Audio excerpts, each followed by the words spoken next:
पुरानी धरती को पीछे छोड़कर प्रागैतिहासिक लोगों का समूह एक विशाल सवाना में कदम रखता है, जहां ऊंची घास उनकी नजर को ढक लेती है और पत्थर हर ओर बिखरे पड़े हैं। यहां भोजन अब आसानी से नहीं मिलता और खतरा किसी भी क्षण सामने आ सकता है, लेकिन इस बार वे पूरी तरह खाली हाथ नहीं है। उनके हाथों में मौजूद नुकीले पत्थर जीवित रहने का एक नया रास्ता खोलेंगे और उन्हें इंसान बनने की यात्रा में एक कदम और आगे ले जाएंगे।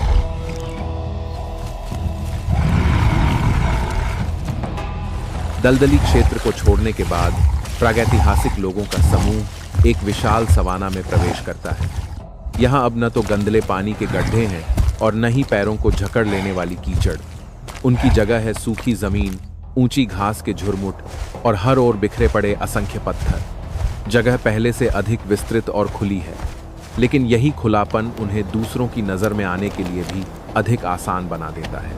इस सवाना में पत्थर हर जगह दिखाई देते हैं। बड़े बड़े पत्थर धूप में खुले पड़े हैं और छोटे छोटे कंकड़ सूखी घास में मिले हुए हैं। प्रागैतिहासिक लोगों के इस समूह के लिए यह अब केवल अर्थहीन दृश्य नहीं रह गया है। मगरमच्छ के साथ हुए अनुभव के बाद वे पत्थरों को एक अलग नज़र से देखना शुरू कर देते हैं। जिस व्यक्ति का हाथ पत्थर के टुकड़े से कट गया था, वह अब भी अपना औजार संभाल कर रखे हुए है। वह सवाना के बीच आगे बढ़ता है और उसकी आंखें लगातार आसपास पड़े पत्थरों को देखती रहती हैं। उसके हाथ का घाव अब भी मौजूद है, लेकिन उसी घाव ने उसे यह बात याद दिला दी है।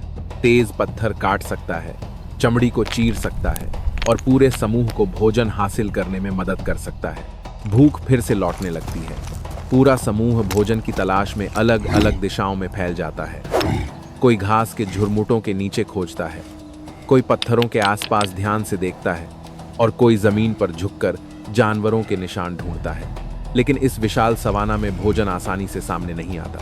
सवाना की ऊंची घास एक ओर भोजन मिलने की जगह हो सकती है, तो दूसरी ओर खतरे को छिपाने वाली ऐड भी। घास की जड़ें सूखी और पीली हैं, जबकि ऊपरी हिस्से अब भी हरे हैं, जिससे पूरी धरती हवा में मानो हिलती हुई प्रतीत होती है। लेकिन कोई नहीं जानता कि उस घास की परत के पीछे क्या छिपा बैठा है। एक बड़े पत्थरों के समूह के पास टोली का एक व्यक्ति अजीब निशान देखता है। घास दब गई है और मिट्टी पर छोटे छोटे ताजा पदचिन्ह दिखाई दे रहे हैं। वह झुककर उन्हें ध्यान से देखता है, फिर दूसरों को बुलाने के लिए आवाज निकालता है। ये निशान बताते हैं कि कोई जानवर अभी कुछ ही देर पहले यहाँ से गुजरा है। वे उन निशानों का पीछा करना शुरू करते हैं। उनके हर कदम अब पहले से अधिक धीमे और सावधान हो जाते हैं। पूरा समूह शरीर को नीचे झुकाए हुए ऊंची घास और पत्थरों के समूहों के किनारे किनारे आगे बढ़ता है। कोई नहीं जानता कि आगे मौजूद जानवर आसानी से पकड़ा जाने वाला भोजन है या फिर कोई ऐसा चारा जो उन्हें किसी और बड़े खतरे की ओर ले जा रहा है। अंततः वे खुले स्थान में भोजन तलाशते हुए एक छोटे जानवर को देखते हैं। वह तेजी से इधर उधर चलता है और बार बार सिर उठाकर चारों ओर देखता रहता है। प्रागैतिहासिक लोगों के इस समूह के लिए यह एक भोजन बन सकता है, लेकिन इस खुले मैदान में उसे पकड़ना बिल्कुल आसान नहीं है। दलदली क्षेत्र से अलग सवाना उन्हें छिपने के लिए अधिक जगह नहीं देता, इसलिए वे आसपास मौजूद चीजों का उपयोग करना शुरू करते हैं। ऊंची घास उनके शरीर को कुछ हद तक छिपा देती है और बड़े पत्थर उन्हें उस जानवर की नजर से बचने में मदद करते हैं। शिकार करने की सहज प्रवृत्ति धीरे धीरे भूभाग को ध्यान से देखने और समझने की क्षमता के साथ जुड़ने लगती है। जरा सी आवाज भी उस जानवर को डरा देने के लिए काफी है। वह तुरंत सवाना में भाग निकलता है। प्रागैतिहासिक लोगों का पूरा समूह बाहर निकलकर उसके पीछे दौड़ पड़ता है, लेकिन इस चौड़ी और सूखी धरती पर वह जानवर उनसे कहीं अधिक तेज है। पीछा करते समय एक प्रागैतिहासिक व्यक्ति अचानक एक पत्थर उठाकर उस जानवर की ओर फेंकता है। पत्थर उसे नहीं लगता, लेकिन उससे जानवर अपनी दिशा बदल देता है। बाकी लोग भी तुरंत उसकी नकल करते हैं। वे आगे और दोनों ओर पत्थर फेंकते हैं ताकि अफरा तफरी पैदा करके शिकार के भागने का रास्ता रोका जा सके। घिर जाने पर वह जानवर कई बड़े पत्थरों और ऊंची घास वाले क्षेत्र की ओर भागता है। उसके निकलने के रास्ते संकरे हो जाते हैं। पूरा समूह कई दिशाओं से उसकी ओर बढ़ना शुरू करता है। इस बार वे केवल सहज प्रवृत्ति के सहारे पीछा नहीं कर रहे हैं, वे भूभाग, पत्थरों और अपनी संख्या का उपयोग करके बढ़त बना रहे हैं। जानवर घेरे से बाहर निकलने की कोशिश करता है, लेकिन एक व्यक्ति पेड़ की शाखा से उसका रास्ता रोक देता है। फेंका गया एक पत्थर उसे दिशाहीन कर देता है। उसी क्षण तेज पत्थर का टुकड़ा पकड़े व्यक्ति आगे झपटता है। पत्थर की धार का उपयोग हमला करने के लिए किया जाता है और बाकी लोग तुरंत पास आ जाते हैं। एक छोटी लेकिन भीषण झड़प के बाद अंततः शिकार को मार गिराया जाता है। शिकार के बाद पूरा समूह कुछ देर तक चुपचाप मारे गए जानवर के चारों ओर खड़ा रहता है।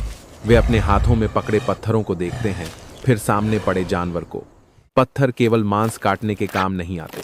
पत्थर फेंके जा सकते हैं, रास्ता रोक सकते हैं, शिकार को घबरा सकते हैं और जब वे पर्याप्त तेज हों तो हथियार बन सकते हैं।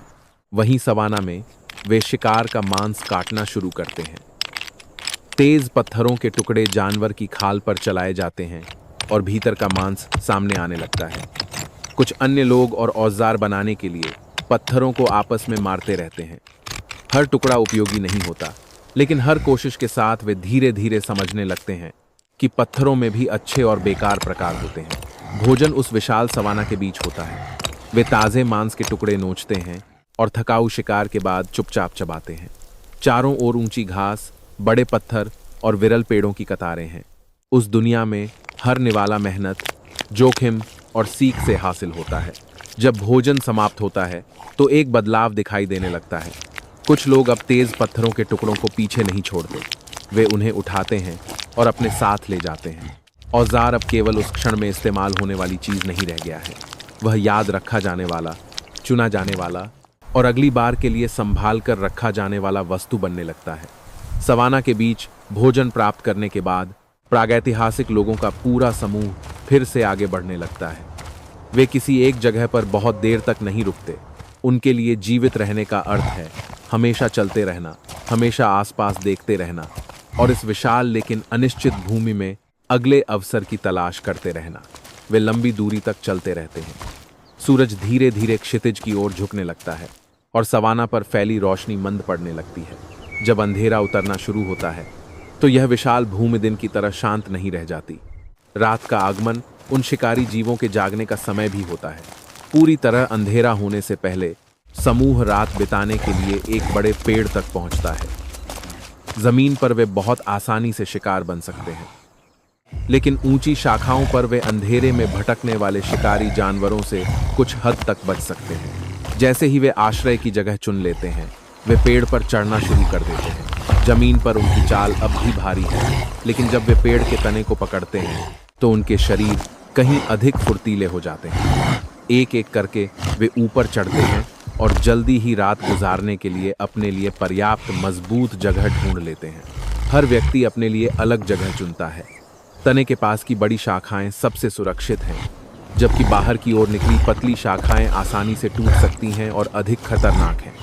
पूरा समूह पेड़ पर अलग अलग जगह बैठता है, लेकिन फिर भी इतना पास रहता है कि आने वाली रात में वे एक दूसरे की मौजूदगी महसूस कर सकें। अंधेरा पूरी तरह सवाना पर छा जाने से पहले पूरा समूह ऊंची शाखाओं पर शांत बैठा रहता है और डूबते सूरज की ओर देखता है। उनके पास उस सुंदरता को नाम देने के लिए शब्द नहीं है, लेकिन वे फिर भी चुपचाप उसे देखते रहते हैं। इस जंगली दुनिया में ऐसा शांत क्षण बहुत दुर्लभ है। जब रात पूरी तरह उतर आती है तो पूरा सवाना घने अंधेरे में डूब जाता है। लंबे दिन भर की यात्रा के बाद कम उम्र के लोग जल्दी ही गहरी नींद में चले जाते हैं, लेकिन अधिक परिपक्व लोग गहरी नींद सोने की हिम्मत नहीं करते। वे अब भी आधी खुली आंखों से जागते रहते हैं। हवा की आवाज़, घास की सरसराहट और जमीन के नीचे से आती हर धुंधली हलचल को सुनते रहते हैं। नीचे अंधेरा शिकारी जीवों का होता है। प्रागैतिहासिक लकड़बग्घों का एक झुंड भोजन की तलाश में निकलता है। वे ऊंची घास के बीच फुर्ती से चलते हैं और जमीन पर बचे हर निशान को सूंघते हैं। रात में उनकी भारी खुरदरी हुआं गूंजती है, मानो यह याद दिलाती हो कि यदि कोई भी शाखा से नीचे गिर जाए तो वह तुरंत शिकार बन सकता है।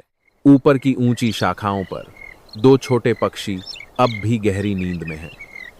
पत्तों के बीच एक दूसरे से सटकर बैठे हुए पूरा वातावरण रात की निस्तब्धता में डूबा है, लेकिन यह पूर्ण शांति नहीं है। यह उस दुनिया की खामोशी है जहां हर जीव अपने अपने तरीके से जीवित रहने की कोशिश कर रहा है। कुछ वयस्क अब भी जागे रहने की कोशिश करते हैं। वे पहरा देने की धारणा को स्पष्ट रूप से नहीं समझते, लेकिन उनकी सहज प्रवृत्ति उन्हें बताती है कि अंधेरा बेहद खतरनाक है। वे शाखाओं को कसकर पकड़े रहते हैं, आंखें आधी खुली हैं और वे स्वयं को पूरी तरह ढीला छोड़ने की हिम्मत नहीं करते। उनकी नींद हमेशा नीचे गिरने के भय और शिकार बन जाने के डर से टूटती रहती है। जब पहली रोशनी लौटती है तो सवाना धीरे धीरे जागने लगता है। पेड़ पर कुछ प्रागैतिहासिक लोग अब भी गहरी नींद में हैं, दोनों हाथों से शाखाओं को कसकर पकड़े हुए, मानो यह जीवित रहने की एक सहज प्रतिक्रिया हो। अंधेरे और शिकारी जीवों के बीच एक लंबी रात बिताने के बाद वे एक और दिन जीवित रह चुके हैं। कुछ लोग पहले ही जाग चुके हैं।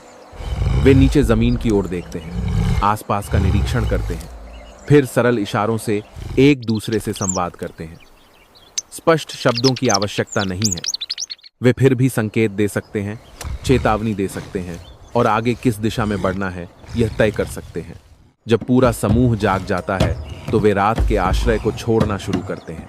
एक एक करके वे पेड़ से नीचे उतरते हैं, तने और शाखाओं को मजबूती से पकड़े हुए। पेड़ों पर चलना फिरना अब भी एक महत्वपूर्ण कौशल है जो उन्हें शिकारी जीवों से भरी इस दुनिया में जीवित रहने में मदद करता है। बड़े पेड़ के नीचे पूरा समूह फिर से इकट्ठा होता है। वे लगातार इशारों के माध्यम से आपस में संवाद करते हैं। उंगली से दिशा दिखाना, आंखों के संकेत और छोटी छोटी आवाजें उन्हें आवश्यक बातें बताने में मदद करती हैं। किस ओर जाना है, कहाँ खतरा है और भोजन खोजने की आवश्यकता। जब पूरा समूह अब भी आपस में संकेतों से बात कर रहा होता है, तभी एक वयस्क पुरुष चुपचाप बैठा रहता है। वह तुरंत उठने की जल्दी नहीं करता। उसकी नजर दूर तक जाती है, मानो वह पिछले दिन की घटनाओं को याद करने की कोशिश कर रहा हो। तेज पत्थर का टुकड़ा, शिकार, भोजन और आगे का रास्ता। लेकिन यह खामोशी अधिक देर तक नहीं रहती। भूख फिर लौट आती है, उन्हें याद दिलाती है कि हर दिन की शुरुआत भोजन की तलाश से ही करनी पड़ती है। कोई भी बड़े पेड़ के नीचे रुका नहीं रहता। पूरा समूह एक साथ उठ खड़ा होता है, क्योंकि इस दुनिया में साथ चलना अब भी जीवित रहने का सबसे सुरक्षित तरीका है। पूरा समूह फिर से अपनी यात्रा जारी रखता है। वे सवाना को पार करते हुए आगे बढ़ते हैं, चलते चलते लगातार आसपास देखते रहते हैं। पेड़ पर एक रात जीवित बचने के बाद नया दिन फिर उसी परिचित काम से शुरू होता है। शक्ति समाप्त होने से पहले भोजन ढूंढना। कुछ दूर चलने के बाद वे सवाना के बीच उगा हुआ एक बड़ा अंजीर का पेड़ देखते हैं। उसकी शाखाओं पर बहुत से पके हुए फल लगे हैं। प्रागैतिहासिक लोगों के इस समूह के लिए यह प्रकृति का एक दुर्लभ उपहार है। ऐसा भोजन जो भागता नहीं, विरोध नहीं करता और जिसे पाने के लिए शिकार करने की आवश्यकता नहीं होती। पूरा समूह जल्दी से पेड़ के चारों ओर फैल जाता है। कोई जमीन पर गिरे फल उठाता है, कोई निचली शाखाओं पर चढ़ता है और कोई हाथ बढ़ाकर पके हुए फलों के गुच्छे तोड़ता है। एक लंबी रात और भूख भरी सुबह के बाद वे लगातार खाते रहते हैं, उस आसान भोजन का आनंद लेते हुए जो सवाना बहुत कम ही देता है। कुछ देर बाद भूख धीरे धीरे शांत होने लगती है। पूरा समूह धीमा पड़ जाता है और अब पहले की तरह उतावला नहीं रहता। पके हुए अंजीर उन्हें आगे बढ़ने के लिए नई ऊर्जा देते हैं, लेकिन हर दूसरे भोजन स्रोत की तरह यह भी उन्हें हमेशा के लिए वहीं रोककर रखने के लिए पर्याप्त नहीं है। जब वे कुछ अधिक तृप्त हो जाते हैं तो समूह का एक व्यक्ति सबसे पहले उठ खड़ा होता है। वह दूर की ओर देखता है, फिर चलना शुरू कर देता है। बाकी लोग कुछ क्षण तक उसे देखते रहते हैं, फिर वे भी एक एक करके उठ खड़े होते हैं। किसी स्पष्ट पुकार की आवश्यकता नहीं होती। पूरा समूह समझ जाता है कि यात्रा जारी रखने का समय आ गया है। पूरा समूह आगे बढ़ता रहता है, अपने पीछे उस अंजीर के पेड़ और उस भूमि को छोड़ते हुए जिसने उन्हें थोड़े समय के लिए भोजन दिया था। आगे अब भी वही विशाल सवाना फैला है, जहां भोजन भी हो सकता है, खतरा भी, और वे चीजें भी जिनसे वे पहले कभी नहीं मिले। वे अब भी विराट प्रकृति के बीच बहुत छोटे हैं, लेकिन उनका हर कदम चुपचाप मनुष्य को जीवित रहने की यात्रा में और आगे ले जा रहा है।